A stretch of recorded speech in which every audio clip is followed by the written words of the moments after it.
لله رب العالمين والصلاة والسلام على أشرف الأنبياء والمرسلين خاتم النبيين بالقاسم محمد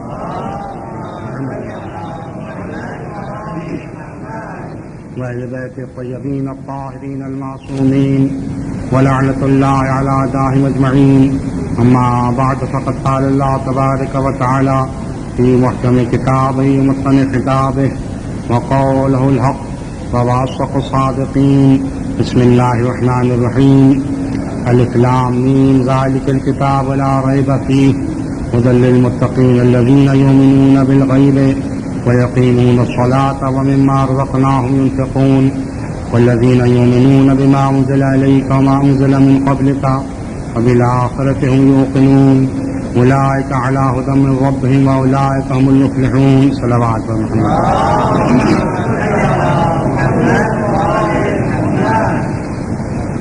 یہ وہی کتاب ہے جس میں کوئی شک اور شبے کی گنجائش نہیں.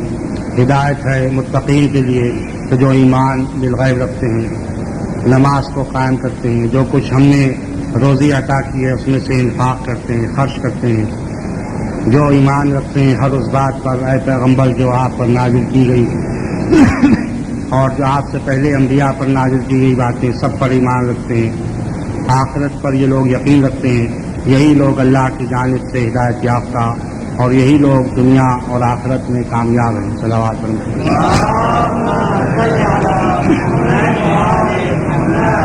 اہل ایمان کے صفات ان آیات میں بیان کیے گئے ہیں. اس میں شک نہیں کہ بندے کے لیے عز و شرف ہے کہ وہ اللہ کی بندگی اختیار کرے. عزت اسی میں ہے وَلِلَّهِ الْعِزَّةُ وَلِرَسُولِهِ وَلِلْمُؤْمِنِينَ وَلَٰكِنَّ الْمُنَافِقِينَ لَا يَعْلَمُونَ. عزت صرف اللہ کے لیے ہے، اس کے رسول کے لیے اور اہل ایمان کے لیے، لیکن منافقین اس بات کو نہیں جانتے. عبادت اور اطاعت سے ہٹ کر انسان چاہے کہ عزت حاصل کر لے، اس کو عزت نہیں مل سکتی، بلکہ دنیا میں بھی رسوائی ہے اور آخرت میں بھی رسوائی ہے. امام جعفر صادق علیہ السلام کی حدیث ہے ان الرجل يذنب الذنب فيحرم صلاة الليل وان العمل السيء اسرع في صاحبه من السكين في اللحم. اس وقت بندہ کوئی گناہ کرتا ہے تو وہ محروم ہو جاتا ہے نماز شب پڑھنے سے، اور نماز شب پڑھنے سے جب محروم ہوتا ہے تو بے شمار دنیاوی اور اخروی فوائد سے محروم ہو جاتا ہے. عمل صحیح گناہ اور برا عمل جو ہے یہ زیادہ اثر کرتا ہے انسان کے مفاد میں، اور انسان کو نقصان زیادہ پہنچا سکتا ہے کہ جتنا ایک چاقو گوشت میں چلا جائے تو کتنی جلد اس کا اثر ہوتا ہے، اس سے زیادہ برے عمل کا اثر ہوتا ہے. امام جعفر صادق علیہ السلام کی حدیث ہے من یموت بالذنوب اکثر ممن یموت بالعجال. لوگ جو گناہوں کے سبب سے مرتے ہیں ان کی تعداد زیادہ ہے بنسبت لوگوں کے جو اپنی موت سے اجل سے مرتے ہیں، اپنے وقت پر ٹائم پر جو مرتے ہیں ان کی تعداد کے لحاظ سے گناہوں کے سبب سے مرنے والوں کی تعداد زیادہ ہے. ومن یعیش بالاحسان، اور احسان اور نیکی کے ذریعے سے جو زندہ رہتے ہیں ان کی تعداد زیادہ ہے بنسبت ان لوگوں کی تعداد کے کہ جو بالاعمار یعنی اپنی عمر کے لحاظ سے زندہ رہتے ہیں. اسی مطلب کو امیر المومنین علیہ السلام نے ارشاد فرمایا ہے کہ موت الانسان بالذنوب اکثر من موتہ بالاجل. انسان کی موت گناہ کے سبب سے یہ اکثر ہے، زیادہ واقع ہوتی بنسبت اس کی خود اجل کے اعتبار سے. وہ حیات و بالبر، اور انسان کی زندگی نیکی کے سبب سے یہ زیادہ ہوتی بنسبت اس کی حیات کی جو عمر کے سبب سے ہوتی، جتنے عمر طبی اس کی. حضرت کے ارشاد ہے یا ابا ذر ان المومن لا یرى ذنبه كأنه تحت صخرة يخاف ان تقع عليه. مومن کی علامت یہ ہے کہ وہ گناہ کو دیکھتا ہے کہ جیسے بڑا پہاڑ ہے کہ اس کے سر پر آ رہے گا، اور کافر جو ہے وہ گناہ کی کوئی اہمیت نہیں سمجھتا، اور گناہ ایسا ہی ہے کہ جیسے کسی کی ناک پر مکھی بیٹھ جائے اور گزر جائے. لیکن جو مومن ہے وہ اتنا عظیم گناہ کو سمجھتا ہے، اس کا ارتکاب نہیں کرتا. وصایا پیغمبر نے ہے یا ابن مسعود لا تحقرن ذنبا، دیکھو کسی گناہ کو حقیر و ذلیل سبک نہ سمجھو.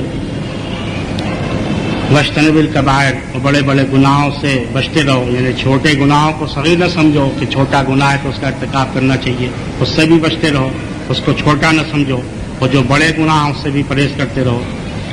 فإن العبد، اس لیے کہ بندہ جس وقت قیامت کے دن نظر کرے گا اپنے گناہوں کی طرف تو پھر اس کی آنکھ روئے گی خون کے آنسو اور پیپ کے آنسو۔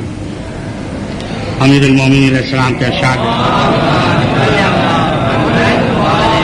ان اللہ تبارک و تعالی اخفى اربعۃ فی اربع، خدا عالم نے چار چیزوں میں پوشیدہ رکھا ہے۔ اخفى رضا، اپنی رضا خوشنودی کو اپنی طاعت میں پوشیدہ رکھا ہے۔ فلا تستصغرن شیئا من طاعتہ، لہٰذا کسی اطاعت کو معمولی نہ سمجھو کہ تو معمولی اطاعت ہے، اس کا کیا ثواب ہوگا۔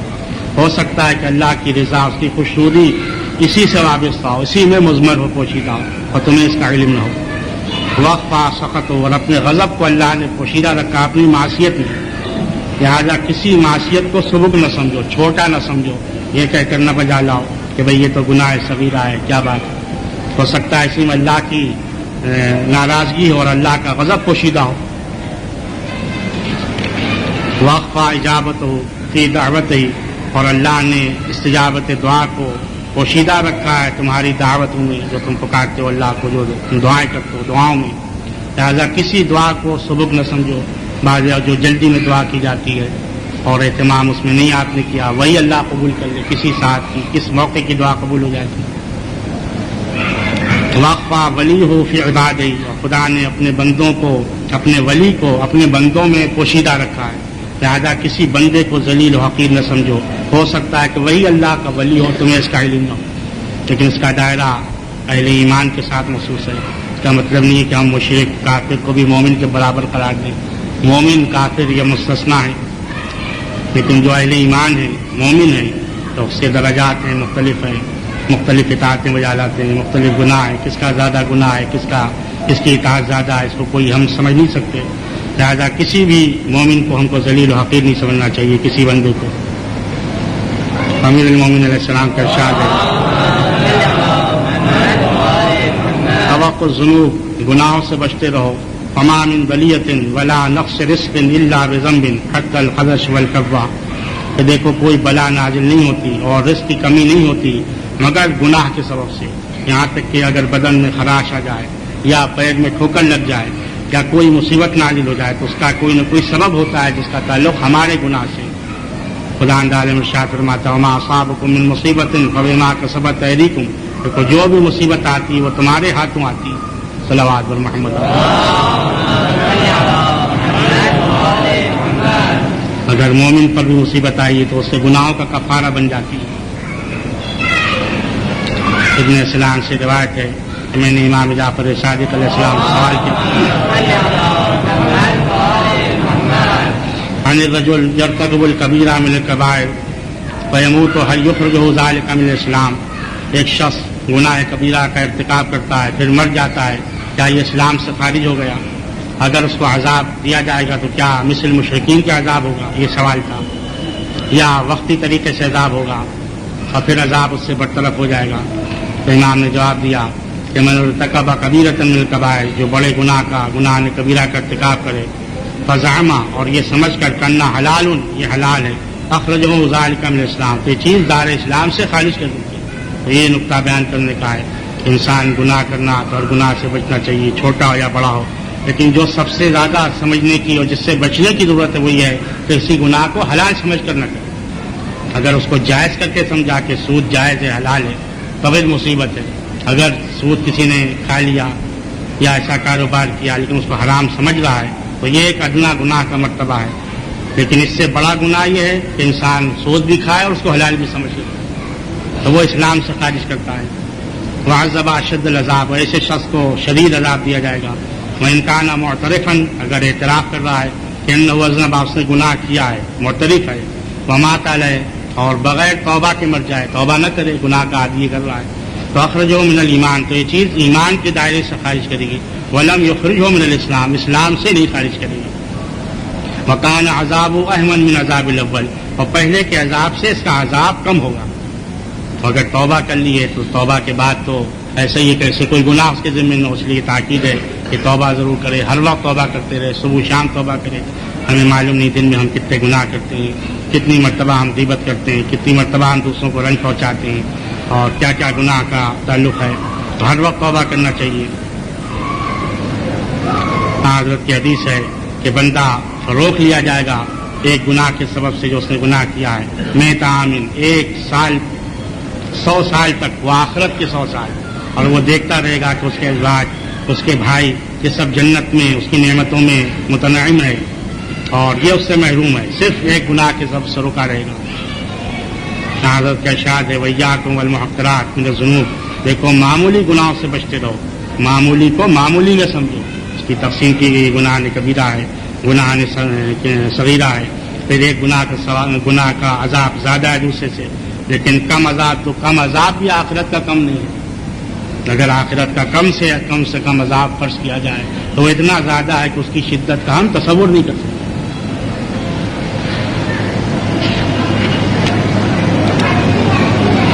امام محمد باقر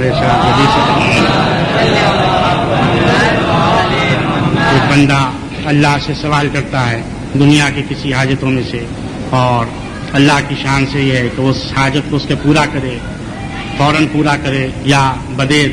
لیکن وہ بندہ گناہ کرتا ہے، اس گناہ کے سبب سے خدا عالم اس فرشتے سے خطاب کرتا ہے کہ جو موکل ہے اس کی حاجت کے پورا کرنے پر، کہ اس کی حاجت کو پورا نہ کرو اور اس حاجت سے اس کو محروم کر دو، اس لیے کہ اس نے تعرض کیا ہے اور مجھ سے جنگ کا ارادہ کیا اور میرے گناہ جس کا میں نے منع کیا تھا اس کا ارتکاب کیا ہے.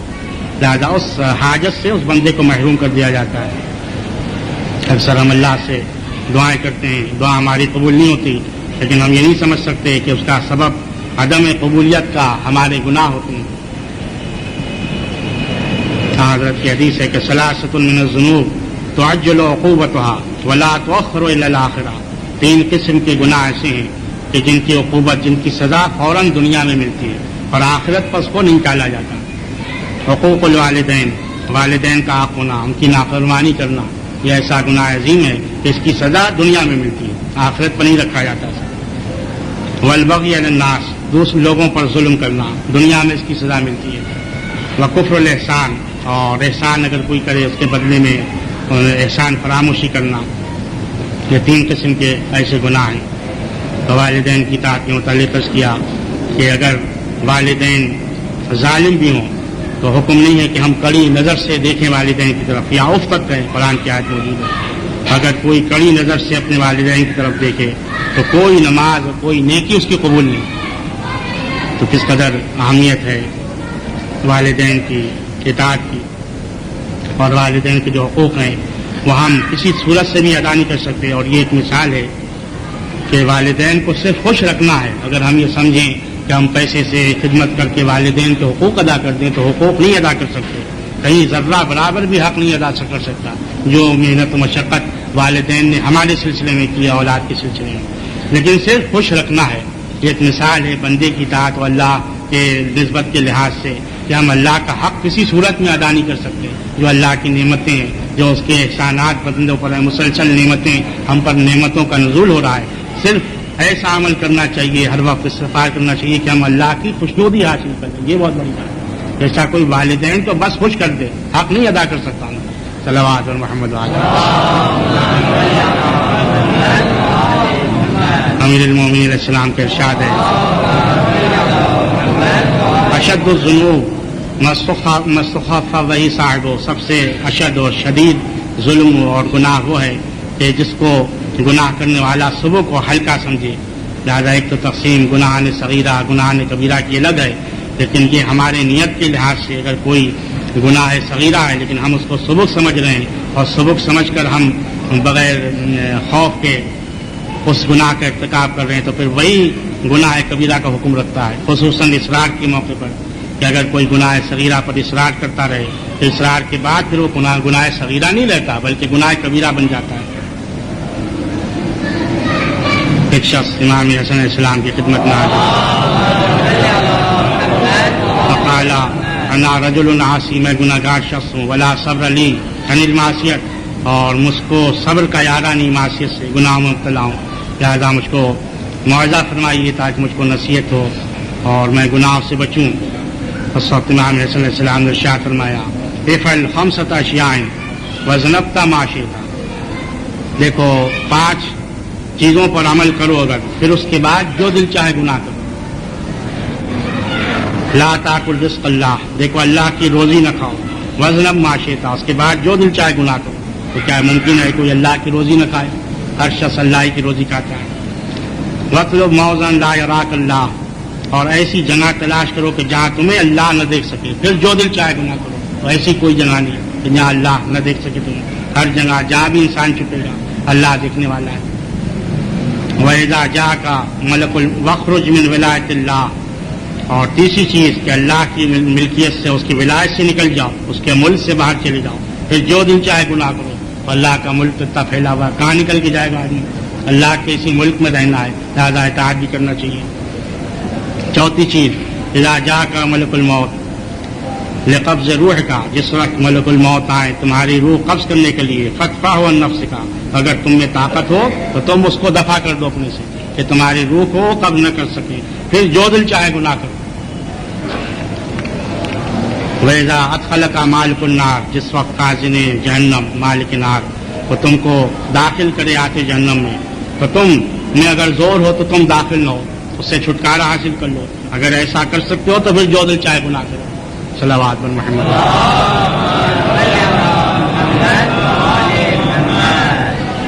خدا عالم ہم سب کے توفیقات میں اضافہ فرما، ہمارے گناہوں کو بخش دے، ہمارے اعمال کو قبول فرما، ہماری دعاؤں کو مستجاب قرار دے. جو مریض ان کو شفا کامل عطا فرما، جو قرضدار ان کو قرض ادا ہو. تمام شیعان لب شرق و غرب عالم میں جان و مال عزت و آبرو کی محفوظ جلد از جلد امام زمانہ کا ظہور فرما. اللہم تقبل منا انک انت السمیع العلیم.